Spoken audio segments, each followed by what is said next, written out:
ये बहुत पुराने समय की एक कहानी है।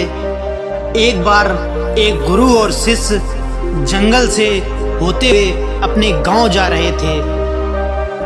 रास्ते में चलते चलते काफ़ी अंधेरा हो चुका था और शिष्य ने अपने गुरु से कहा कि गुरुजी, काफ़ी रात हो चुकी है, यदि आप कहें तो आज की रात यहीं आसपास के किसी गांव में गुजार लें। गुरुजी ने अपना सिर हिलाया और वो किसी आसपास के गांव में एक छोटे से घर के पास जाकर रुके।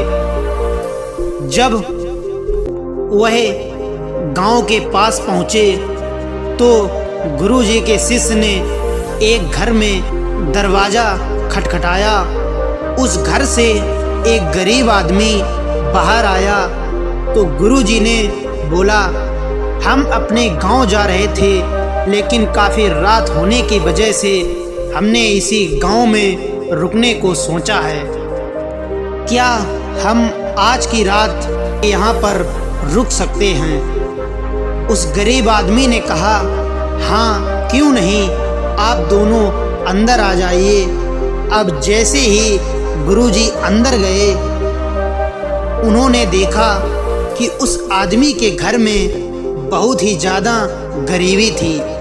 गुरु ने उससे पूछा कि आप क्या काम करते हो?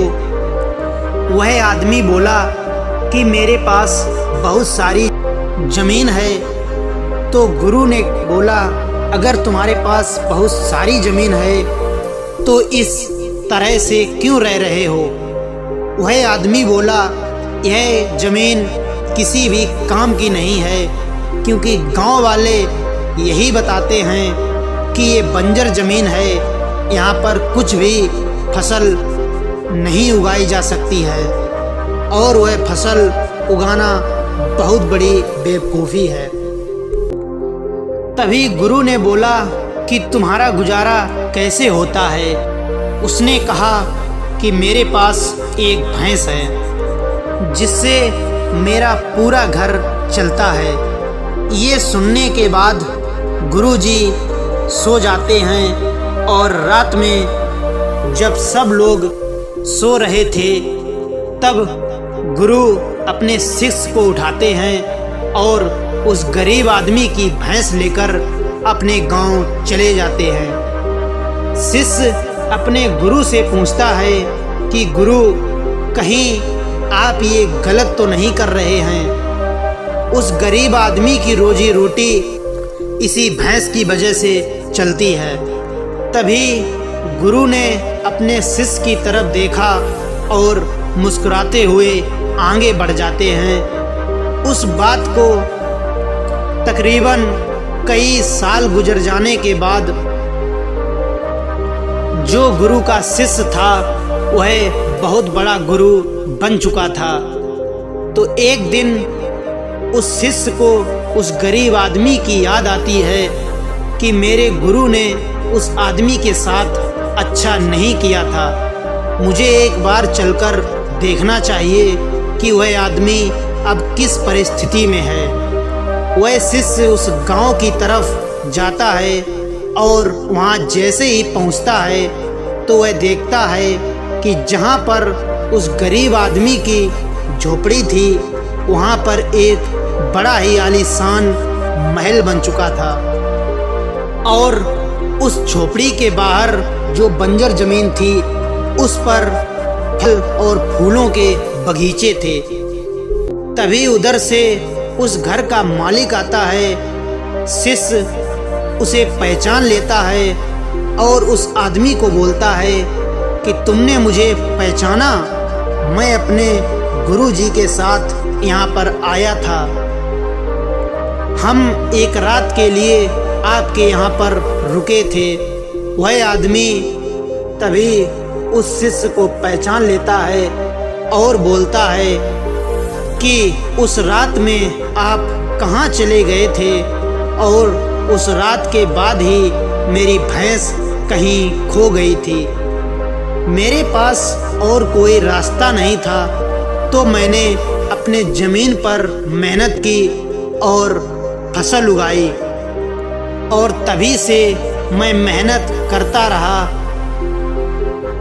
आज मैं इस गांव का सबसे बड़ा और सबसे अमीर आदमी बन चुका हूँ। ये सुनने के बाद शिष्य के आंखों में अपने गुरुजी के लिए आंसू आ गए और उसे ये बात अब समझ आ गई थी और वो वहाँ पर रोने लगता है और सोचता है कि गुरुजी ने जो उस वक्त पे किया था वो इस आदमी के लिए अच्छा ही किया था। यदि उस वक्त पे यदि भैंस ना ले जाते तो यह आदमी उसी से अपना गुजारा करता रहता और आगे नहीं बढ़ पाता। भैंस जाने के बाद यह निरंतर मेहनत करने लगा और उसी बंजर जमीन को उपजाऊ कर दिया।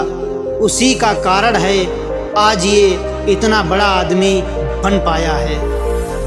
तो साथियों, इस कहानी से हमें ये सीख मिलती है कि हमारे अंदर ऐसी बहुत सी क्षमताएं हैं जो छुपी हुई हैं, लेकिन हमें कोई ना कोई चीज़ रोक रही है। वो आपके अंदर कोई भी हो सकता है, परिवार की बाधाएं या फिर कोई और समस्याएं जो आपको आगे नहीं बढ़ने देती हैं। यदि ज़िंदगी में एक सफल आदमी बनना चाहते हो तो हमेशा अपनी सोच को बहुत ऊंचा रखो। इंसान अपनी घर की परिस्थितियों में लगा रहता है और वह आगे नहीं बढ़ पाता है। इन्हीं समस्याओं को देखते हुए यदि वह अपनी सोच को बड़ा कर लेता है तो एक ना एक दिन वह सफल इंसान बन जाता है। अपनी सोच को विकसित करने में हमेशा ही कदम उठाते रहो और आगे बढ़ते रहो। तो साथियों, यदि वीडियो अच्छी लगी हो तो इसे लाइक करें और द इंस्पायर्ड चैनल को सब्सक्राइब करें। मिलते हैं किसी नेक्स्ट वीडियो में, तब तक के लिए धन्यवाद।